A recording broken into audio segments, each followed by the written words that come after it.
বাংলাদেশের বর্ডার গার্ডে যারা চাকরি করে বা বর্ডার গার্ডে যারা পাহারা দেয় তাদেরকে আমি বলতে চাই যে ভারতের যে দাদাবাবুরা তাদেরকে আপনারা ছাইরা দেন, তাদেরকে আসতে দেন আমাদের বাংলাদেশে।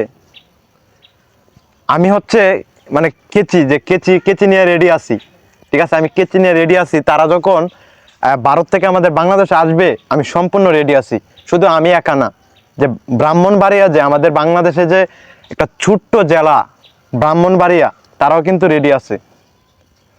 আপনারা ছাইরা দেন, তাদেরকে ছাইরা দেন বর্ডার গার্ড থেকে, তারা হচ্ছে তাদেরকে ফ্রি করে দেন, তারা আমাদের বাংলাদেশে চলে আসুক।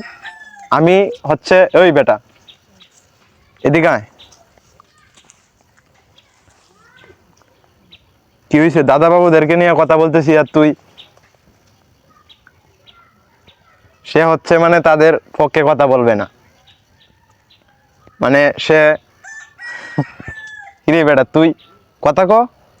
ওই দাদাবাবুরা নাকি আমাদের যে বাংলাদেশকে নিয়ে যে কাহিনী করতেছে এই বিষয়টা তুই কথা কো, পয়েন্টে আসেন।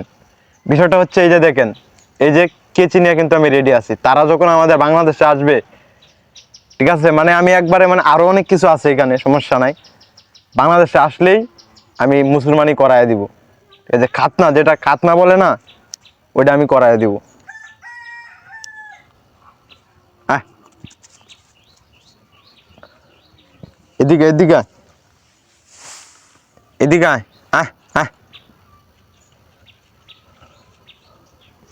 ও হচ্ছে দাদাবাবুদের পক্ষে, ঠিক আছে। এই জন্যে মানে হক হালালি অন্তে একটু পিওর কথা বললে সে বলবে না, ঠিক আছে, মানে সে বলতে চায় না। এখন পয়েন্টে আসেন। পয়েন্টটা হচ্ছে যে দাদাবাবুরা বলতেছে আমাদের বাংলাদেশ নাকি থাকবে না। মানে কেন থাকবে না এই কথাটা যদি আমি বলি, যে বিষয়টা হচ্ছে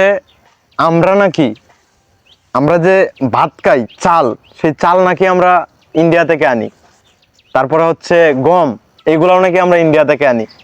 তারপরে হচ্ছে পেঁয়াজও নাকি আমরা ভালোভাবে হচ্ছে চাষ করতে পারি না, এটা হচ্ছে আমরা নাকি ইন্ডিয়া থেকে আনি। মানে ভারতের দাদাবাবুরা যেটা বলতেছে আর কি। এখন পয়েন্টে আসেন। তাকে হচ্ছে যদি আমি বলি দাদাবাবুদের কথা, সে হচ্ছে এখানে থাকবে না, সে এখান থেকে চলে যায়।